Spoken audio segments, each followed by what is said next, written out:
Doctor Sudhir, मैं सीधे आपके पास आता हूँ पहले, क्योंकि आप दोनों क्षेत्रों को देख रहे हैं, एक लिखे पढ़े जाने वाले क्षेत्र को भी ठीक से देख रहे हैं, पत्रकारिता को भी, और सामाजिक रूप से भी लोगों के बीच में जाने का भी काम आपका खूब रहा है, फील्ड पर रहता है। ऐसे में अभी जब मेरी बात हो रही थी, इनफैक्ट वो भी बता दूँ कि जब मेरी बात हो रही थी, जब मैं इनवाइट कर रहा था सर को आने के लिए, तो सर ने कहा, "यार, मैं अभी-अभी ट्रेन से उतरा हूँ।" तो ट्रेन से उतरने के बाद भी आपने हमें समय दे दिया है, अभी जस्ट इतने कम समय में, ये हमारे लिए एक अच्छी वो है। सर, ये जो कांग्रेस ने घोषणा पत्र जारी किया है, जिसे वो वचन पत्र का नाम दे रहे हैं, इसमें उन्होंने कई सारी चीज़ें ली हैं। किसानों की बात से शुरुआत की है, नर्मदा नदी, बेरोजगारों को लेकर के बात, युवाओं को लेकर के बात, महिलाओं को लेकर के बात, नारी सशक्तिकरण का जो बात वो कर रहे थे, 1500 रुपए जो नारी सम्मान निधि दे रहे थे, उसकी भी बात उन्होंने की है। ओवरऑल कई अहम मुद्दों को, आम लोगों से के जीवन को प्रभावित करने वाली जो योजनाएँ होती है, उनको इन्होंने जगह दी है।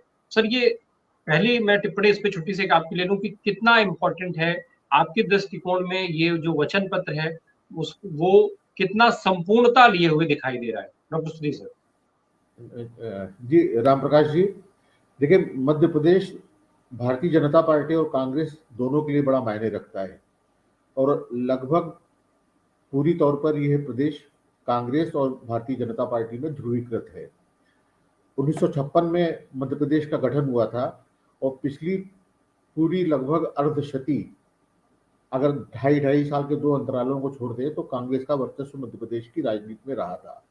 लेकिन नई सदी में पिछले लगभग 2 दशक से, बहुत छोटे से अंतराल को छोड़ दे 2003 के बाद, तो भारतीय जनता पार्टी यहाँ सत्ता में है और कांग्रेस को अपना दुर्ग वापस लेना है और बीजेपी को अपना गढ़ बचाना है।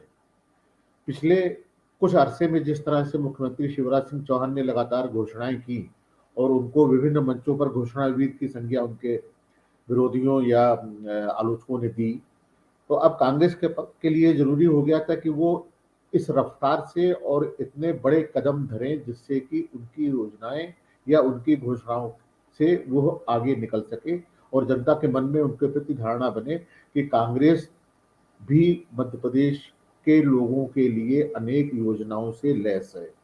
अब आप इस पर गौर करें कि किस तरह से योजनाएं इन्होंने रखी हैं और मुझे लगता है कि सिर्फ घोषणा और वचन दोनों शब्दों में अंतर है।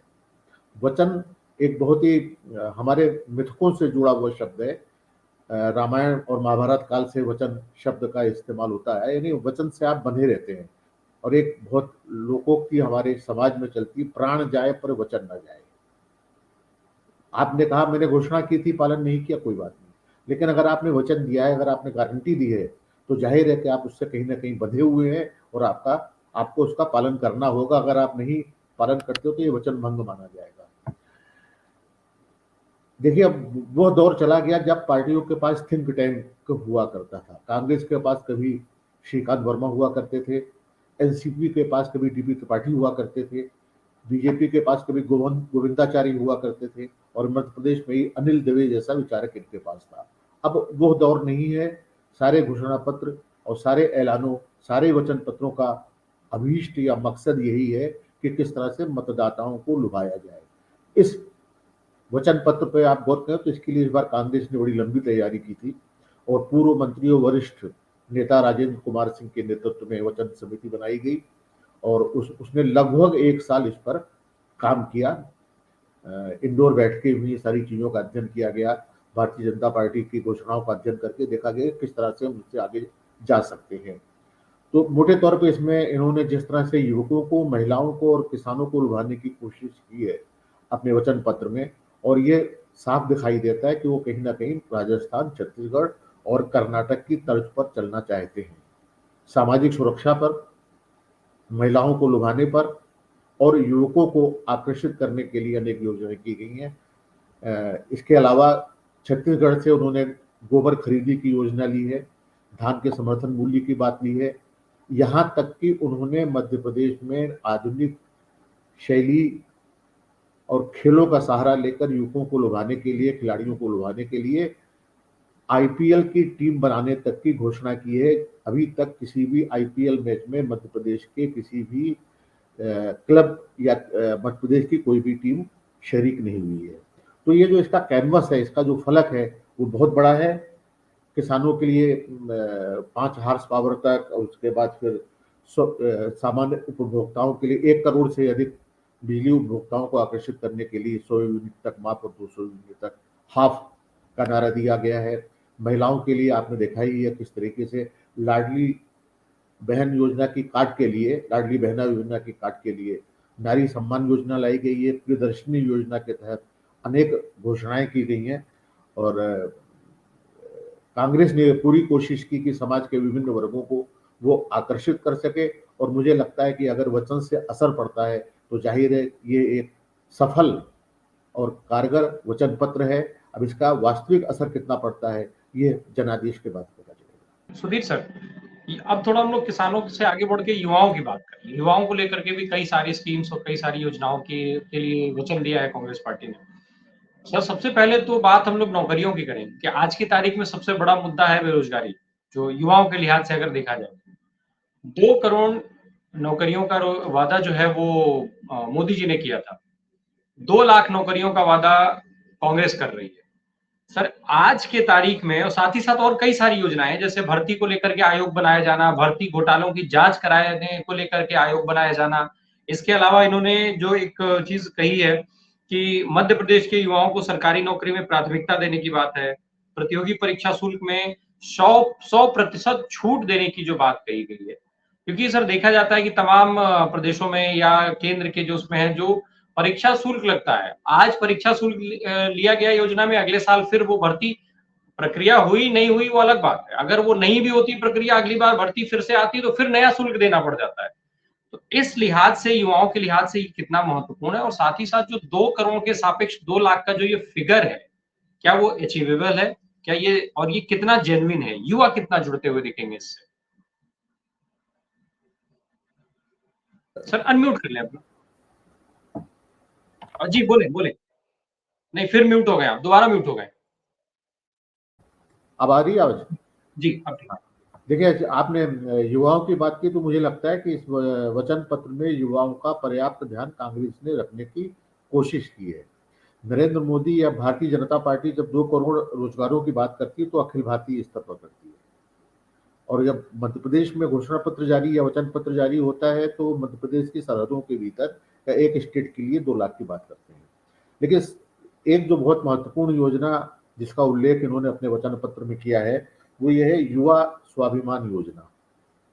इसके तहत न सिर्फ बेरोजगार युवकों को राशि देने का प्रावधान है, बल्कि कुछ अन्य योजनाएं सीधे सीधे कहीं ना कहीं युवाओं से जुड़ती हैं। ओबीसी को 27% आरक्षण मिलता है तो सीधे सीधे कहीं ना कहीं ओबीसी के युवाओं को नौकरियों में एक तरह की गारंटी देने का ये प्रावधान बनता है। इसी तरह से 50% जनजातीय समुदाय जहां जहां रहते हैं वहां पर 6वीं अनुसूची लागू करने की बात की जाती है। तो अगर ये दोनों योजनाएं लागू होती हैं तो पिछड़े वर्ग के और जनजातीय समुदाय के लोग लाभान्वित होंगे, उनको रोजगार भी मिलेगा और उनके लिए समृद्धि और स्वावलंबन के रास्ते भी खुलेंगे। एक बहुत महत्वपूर्ण योजना जो कि राजस्थान से कहीं ना कहीं गृहीत है, वो योजना है चिरंजीवी योजना। अनेक राज्यों में लोगों को इलाज की सुविधाएं सरकार मुहैया कराती है, लेकिन राजस्थान में गहलोत सरकार ने यह किया कि ₹25 लाख तक का इलाज किसी भी अस्पताल या संस्थान में कोई भी व्यक्ति जाकर करा सकता है। उससे मेरी राजस्थान प्रवास के दौरान कई लोगों से बात हुई, उससे लोगों में बहुत ज़्यादा आत्मविश्वास आया है, और लोगों को लगता है कि हम बीमार पड़ेंगे तो 25 लाख की रकम कम नहीं होती है। आज जिस तरीके से प्राइवेट अस्पतालों में और जिस तरीके से चिकित्सा संस्थानों में तमाम तरह की जांच करके ऑपरेशन और इसकी जांच उसकी जांच और तमाम तरह के, तो एक इतना खर्चीला उपक्रम हो गया था कि लोग निदान तो करवा लेते थे लेकिन उपचार से पीछे हट जाते थे। तो इसी योजना को यहाँ लागू करने की बात मध्य प्रदेश में वचन पत्र में कही गई है। और एक और युवकों में आप युवतियों और युवकों दोनों की बात करें तो एक यहाँ पर मेरी बेटी योजना का उल्लेख उन्होंने अपने वचन पत्र में किया है। मेरी सरकार का काम अब ये भी हो गया है कि सामूहिक विवाह में सरकार जो है शादियां भी कराती है। हालांकि ये शादी या तीर्थ यात्रा जैसी चीजें सरकार को नहीं करानी चाहिए, मेरा निजी और व्यक्तिगत सैद्धांतिक मत है। लेकिन उसमें 2,51,000 तक की मेरी बेटी योजना में बात कही गई है, तो 2.5 लाख की रकम मिलना एक बड़ी रकम है, जिससे माता पिता अपनी बेटियों की विवाह की चिंता से मुक्त हो सकेंगे और युवतियों के लिहाज से एक बड़ा तोहफा कहें जिसको या नेमत कहें ये होगी। जहां तक मैंने भी विवाह योजना की बात की, तो हम लोग ये मानते हैं कि सरकार को दहेज मुक्त समाज की बात करनी चाहिए, लेकिन आप न सिर्फ विवाह कराते हैं बल्कि उसमें अपनी ओर से दहेज देते हैं। यानी दहेज मुक्त समाज में सरकार दहेज दे, ये बड़ा आश्चर्यजनक और विडंबना सी प्रतीत होती है। इसी तरह से जो तीर्थ यात्रा योजना जो बीजेपी ने लागू की, मुझे लगता है कि सरकार इस तरह से कर्मकांड को बढ़ावा दे रही है। सरकार लोगों को जिस तरीके से भाग्यवादी, अंधविश्वासी और कर्मकांडी बना रही है, मुझे लगता है कि इस तरह की योजनाओं की हमें जरूरत नहीं है। लोगों को स्वावलंबी, पुरुषार्थी और कर्मठ बनाना चाहिए, तार्किक बनाना चाहिए, वैज्ञानिक सोच से मंडित करना चाहिए। उनको आप निःशुल्क चिकित्सा दीजिए, निःशुल्क शिक्षा दीजिए, निःशुल्क प्रशिक्षण दीजिए, रोजगार के अधिक से अधिक अवसर दीजिए। लेकिन तीर्थ यात्रा के लिए या किसी चीजों के लिए पैसा देना, सरकार की ओर से दहेज देना, मुझे लगता है कि ये लंबी अवधि के लिए समाज के हित में नहीं है और सरकारों को इससे बाज आना चाहिए।